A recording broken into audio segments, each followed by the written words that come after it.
Good morning. How are you all doing this morning? Wonderful. Those of you who have heard me speak before know that I usually have a PowerPoint and some great handouts to give everyone. But as I was telling some folks before we started, I have a new endeavor which we'll talk about later, but I've been in 14 counties in the past 72 hours talking about economic development and industry. So we're going to talk a little bit about the definition of economic development today, what it means for small businesses, and then how you all can get plugged in our community. Is your microphone on? It's not, but if somebody can show me, I don't know anything about technology. It's not a microphone that projects. Okay, so if I stood over here, can you all hear me a little bit better in the back? Is that better? Okay. I'll wait until all those technicalities are worked out and then continue talking.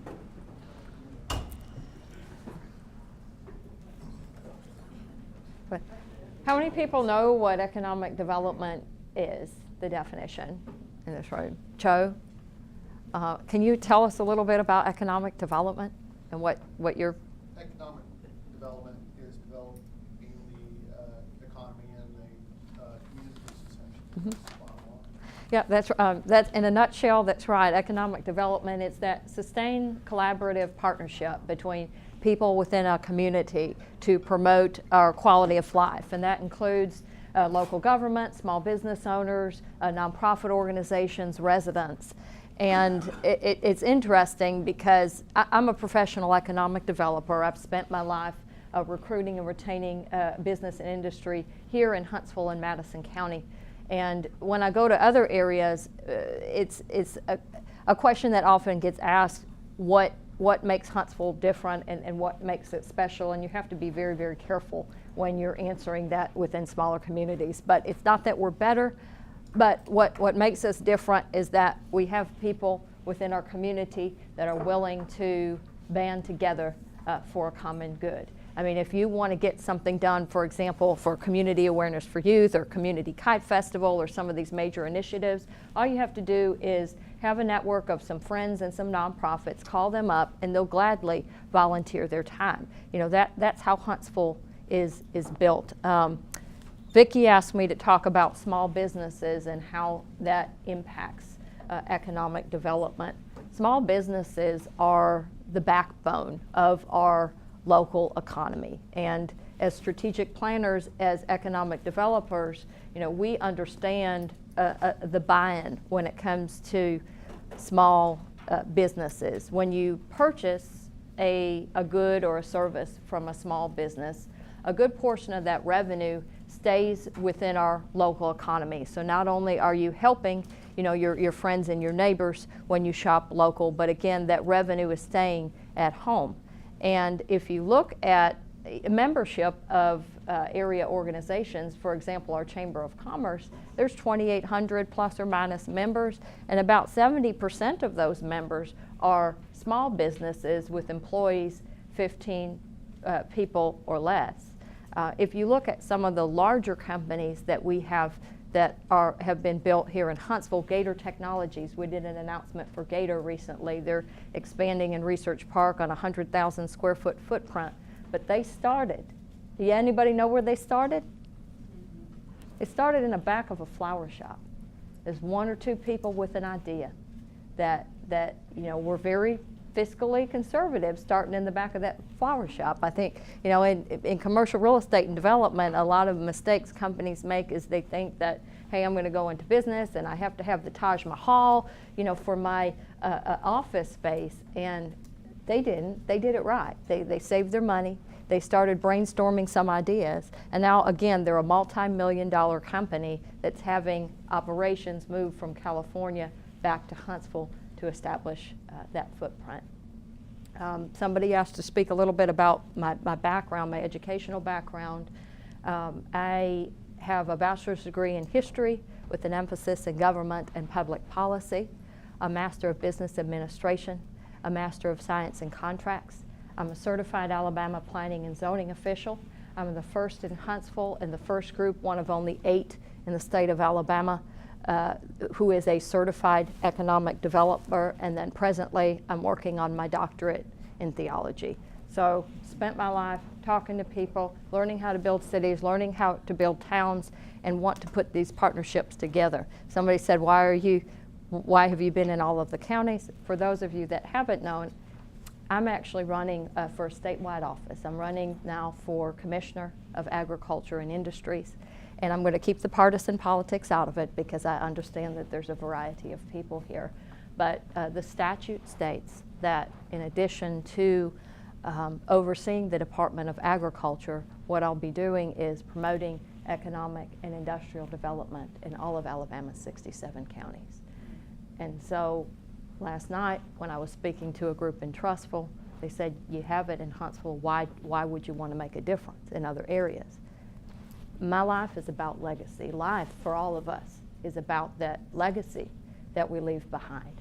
So if I can take just a fraction of the knowledge that we've learned in Huntsville and take it to a rural area and create 5 jobs, because we've created jobs here.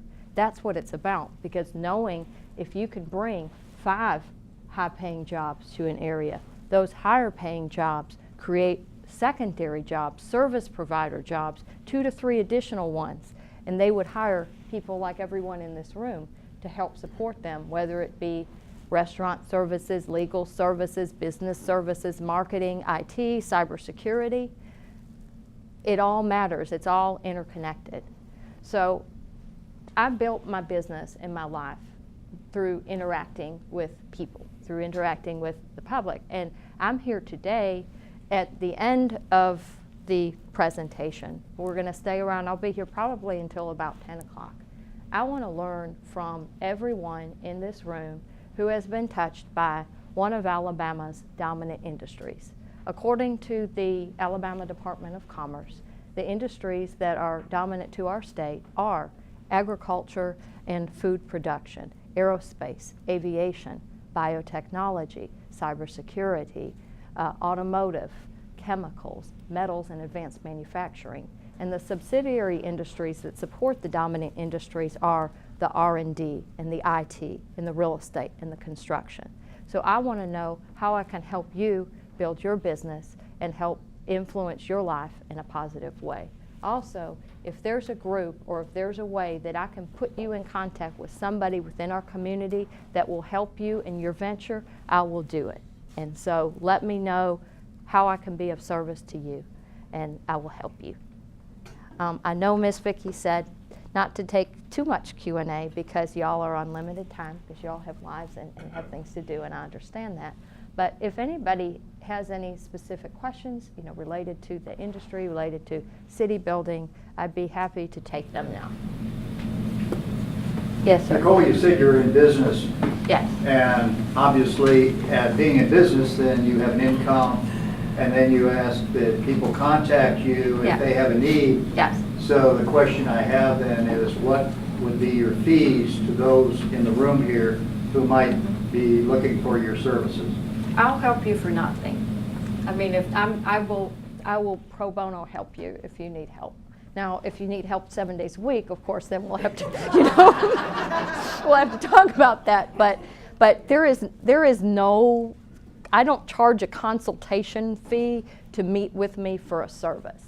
If it's real estate related service, there's no fee for that if you're looking for a building or looking for an office space. It's the building owners that would ultimately pay my firm in the real estate. So I can take you, tour you around town and help you find or procure a location for sale or for lease for no cost. If it's just a way that you want to get plugged into the community, again, that's something that I do every day. It has nothing to do with running for office. Kenny, you've known me for a long time. It's just my life. So I would gladly help you because I have a vested interest in Huntsville and Madison County and the state of Alabama. I don't want to see y'all moving off to Tennessee or Florida or Georgia to do something else. I want to keep the money at home. I want to keep the local talent here at home because we're smart. And I think that the rest of the nation is recognizing that because you see all these polls come out. I'm sure all of you have seen the dozens and dozens of polls. But don't move to California. You stay here in Alabama because we need you. We need you. When we talk workforce development, and talk a little bit about that, Workforce development is that partnership between business and industry and school systems. And that is a hot button issue statewide in economic development, because these companies, when they come in, they say, we don't have the talent. We don't have enough talent in Alabama. Well, how do you reach that talent? It starts young. It starts in elementary school, in junior high, in high school, and in college, of course, as well, through internship processes. But how do you, community awareness for youth. I'm going to go back to Harry and Erica Hobbs and their vision for mentors. How do you reach those kids? You have to get out there and talk to them. So a great way to introduce yourself to the community is get involved with your children's or your grandchildren's school, or just when the school systems have an appeal for mentors, talk to these kids, because a lot of times, you know, they do come from homes and environments where they've never had the opportunity to be exposed to a mentor or a leader. And you might meet with one child one time and impact their life. And again, if you want to leave a legacy, that's a way to do it. Yes, ma'am. When revitalizing a town, Yes, ma'am. that maybe missing a middle class has a lower class, what do you suggest that the first steps would be in order to make them, like your rural counties, like Nicoles County? Those, how would you suggest that you build them? Can you repeat the question? Sure. She said revitalizing a small town, a small municipality, or a rural area that might have a haves or have not situation, very poor or very rich. What's the first step that you take? That is very much an economics-based question. You have to provide services that people can afford. You know, with downtowns, we say downtowns are for people. When we did the Jimmy John's project, whether or not you eat at Jimmy John's, so we think they're great, it's $5 subs on the square. That's something that we haven't had since we had a Subway in downtown Huntsville in the 1990s. So you have to make products and services affordable, and then you also have to be accessible. And when going into a community, understand that to create buy-in, you might have to provide services for free to get to know the local population and to create that buy-in. Anybody that I ever say that comes to me that wants to start a business, they think that, oh, the doors are open and people are just going to flood in. That's not that way. It's building relationships, being in contact with, you know, your schools and your residents and your businesses and your government leaders, because Alabama, I would say every town in Alabama is still a very relationship driven. Where we have to do better is promoting one another and learning from one another's best practices. You touched on the topic of child education and so forth. Alabama has the reputation throughout the U.S., if not the world, of having one of the lowest educational programs available out there. What is being done economically there's plenty of jobs, but we don't have the skilled workers. What are we doing to have the skilled workers coming out of our schools in Alabama to draw in the economic base that you're talking about? Again, that's a workforce development issue that has to do with communications and outreach. I feel like there's been this 20-year gap where there's this stigma. Okay, we made a very disastrous mistake when we took the trades out of our public school system and created this stigma that you have to have a 4-year college degree in order to be successful. I have 4 degrees, I understand the value of them, but that is not for everyone. And you know, having leadership tell people that it is honorable and it is respectable to be able to feed your family on a plumber's salary or an electrician or a nursing salary. Those are elements that cannot be replaced by technology, and we have to keep breathing that message. Well, Yeah. but also basic math skills. Yes. I worked for a company here, and I was shocked because I was trying to get interview training going, and they're like, we don't have time. I'm like, why? We're teaching basic multiplication, division, and fractions. I'm like, why are you teaching that? They're like, because they don't know it. Well, and I think part of that, and again, of course, we're in a high-tech city. You want to be high-tech, but there are basic skills and rote memorization that has not been learned younger. I mean, when you look at the brain and how it's developed, the human brain is 70% developed by the age of 2 and 90% developed by the age of 5. In psychology, they call that windows of opportunity. And we need to make sure to emphasize in earlier grades your math and your phonics. And again, go back to stigma, there's no shame in remedial because you have to be able to walk before you can run. And Yeah. no, okay. Back to your, you don't have, you took the location out of schools, out of public schools. Yeah. I agree totally, because I have services that I'm trying to provide for my parents in different locations, Yeah. where you have all these older gentlemen who know what they're doing. Plumbing, electrical, I mean, they could do it in their sleep. But they have, their complaints that they have no one to pass it to. Right. Because they have no apprentices. Because they are now believing that they're entitled. Right. And that's a mindset that needs to stop, because those are the people, and I'll just say it, that in 5 years are going to be bankrupt and jobless. And it takes leadership to say, you are not entitled to anything in this world. If you want something, you need to work for it. And there has been, again, this gap of folks not talking to young people and telling a parent is not your friend. And there's not an equal here. And So how do you fill the gap immediately, more immediately? Because you can start with the young ones for the next set of generations. Sure. But for those that are in their early to late 20s or into their 30s, how do you bridge that gap? Is there like a state-funded, grant-operated kind of program? Is there something that can, because I'm looking for something to put there to help with that particular need, because I have so many people that call me, what's your list? Because I've gathered a list of people that work, do what I need to do. So, There are programs out there. Just like, take for example, the state of Alabama. Can you speak up for everybody? Yeah, there are programs out there. The state of Alabama, for example, has a plumbing program through the plumbing board. And, you know, the courses, you know the price of a college education, right? Well, to get your apprenticeship and get your journeyman card, runs you about $1,500 through this program. And they do have programs to help you pay for it. But people don't realize that an average plumber, do you know what their hourly rate is? Like $120. it's amazing. that's right. I mean, we need welders right now in the state of Alabama with 2-year certifications, $50,000 to $90,000 per year. 2 years of education. Welding, there's this huge shortage of welders. And there's also a program through the Career Center to Yes. help you get that welding certificate. That's right. Career Center and AIDT. If you want a state agency, AIDT would be one that could help you immediately with your efforts. Yes, sir.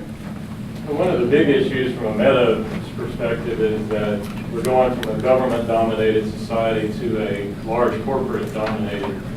You know, they're merging basically, and so now in the future it's going to be AT&T and Google and PayPal and Amazon basically running everything, and it's not only going to really upset a lot of the local economies how things are doing, but you can't get any.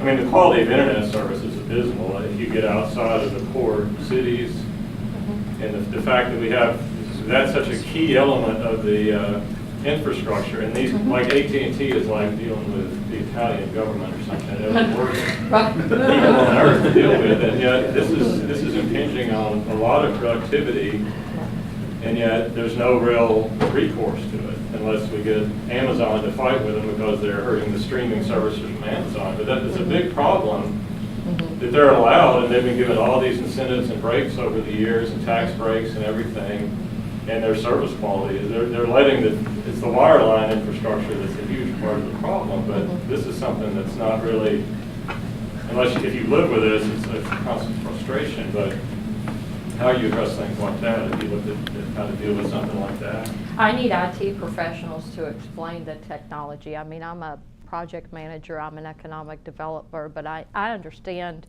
the strategic aspects of not having internet in small communities are real communities. When I go to them and visit, they say all we need is some internet service, because you can't bring basic jobs without internet access. So it's being able to, we might not be able to bring some big, huge Google Fiber project to, and I'm not saying it can't happen, but realistically, we might not bring this mega project, but those people at Google or those people at AT&T, when you talk about networking and building connections, they might have a contact that can help in the smaller communities. Well, it's not a matter of the technology, it's just they don't care about, unless they have a certain amount of density, there's just no economic incentive for them to upgrade and improve the service. And so, and you're stuck with them. You either nothing or barely working, and that's, so it's more of a big picture thing. It's not, the technology is not the problem, it's just the technology. Well, I'd love to speak with you later about some ideas on how to mitigate that, most certainly. Yes, sir? Question, when it comes to helping young folks, when we start pre-K and bring it on up, there debate sometime, it's a good investment in the future, or that's charity. Can you say where the lines are between, it's inappropriate, let the people figure it out on their own. Okay, so can you tell where the lines are for you in terms of, okay, where we do go in regarding helping the youngsters as an investment in the future, or we shouldn't be spending our money that way? Well, I mean, you don't always have to throw money at everything. Investing your time and setting a good example as a society is a way that we can help, again, through mentoring youth. As someone, we all are going to get old, and we're all going to have these young people take care of us. And I ask myself the question, when 10, 15 years from now, when I'm going to have to be going to the doctor a lot more often than I do now, who do I want taking care of me? And so I look at it as a strategic investment. No, throwing money at a problem is not an answer, but it is through communication and through outreach and through mentoring and through providing young people with the tools to succeed and explaining to them, here's what you can do. Ultimately, the Lord gives us free will, and it's up to that individual person what they choose to do with what they're given. But communication and outreach is key. After I moved to Huntsville, I realized that I moved to Huntsville, and I realized there's one big problem in public city schools, especially the ones that are failing. A lot of gifted kids, they move out because they're bored. And I read an article that America is holding their brightest and best behind by focusing on the lowest denominator and not focusing on kids that are bored. And that they're not using their talent and potential. Do you know of any programs that help those kids? I have met wonderful children, and they just stuck in failing schools, and they get bored because they cannot use their talent. Right. They're ready, for example, in the 3rd grade, to percentages where there are kids who barely can read in the classroom. So do you know any opportunities, any scholarships that don't hold their brightest and best behind in public schools? Well, I mean, from a city school perspective, I know New Century Technology has some excellent programs. They're a magnet school. They're lottery-based. A lot of those moms I talked to, they used to be in the gifted program, they left, and they saying, we didn't win the lottery. They applied for years and years. The response was, you didn't win the lottery. And you have to be lucky. I mean, they run a computer-based lottery. It's not based on merit-based application process where they interview you, see if you're bored in the classroom and address those needs. It's you just simply have to win a lottery. What if you don't win a lottery for years? You're wasting your potential. Big problem in Huntsville and in Alabama. And then I hear people saying, oh, most of the time it's a stereotype that Alabama schools are low rank. I see a lot of truth to that. Someone who moved here and it just breaks my heart. But also I see a lot of apathy. People, well, not my child, I don't care, find a solution. But I also know a lot of hardworking military families that cannot afford, for example, Randolph. They cannot afford high quality education. So how our rich country help out those our brightest and best? I know examples of kids who participated in federal large scholarships, and one of them from Huntsville. There were like 16 kids out of all throughout the United States were picked. One of them from Huntsville. And this kid is stuck in an almost failing school. He's in the way above his level. He knows chemistry being in the 3rd grade. That's amazing. But he's stuck in an almost failing school. You know, heard Columbia High. Right. You heard, you know, the elementary. Right. How our society helps those kids? Do you have any suggestions? I'm gonna Well, have to pause. I will answer your question. Yes, yes, absolutely. But I do want Thank to y'all. thank everyone for coming today. Nicole has given us some really, really awesome information as to how economic development and small businesses tie in together. This, you know, the conversation of economic development is just exciting to me. I love how our municipalities and our industries can all work together for the benefit of uplifting our entire community. And that's as the a key. whole. We are all part of the process. If you live in the area, you are affected by economic development. Yes.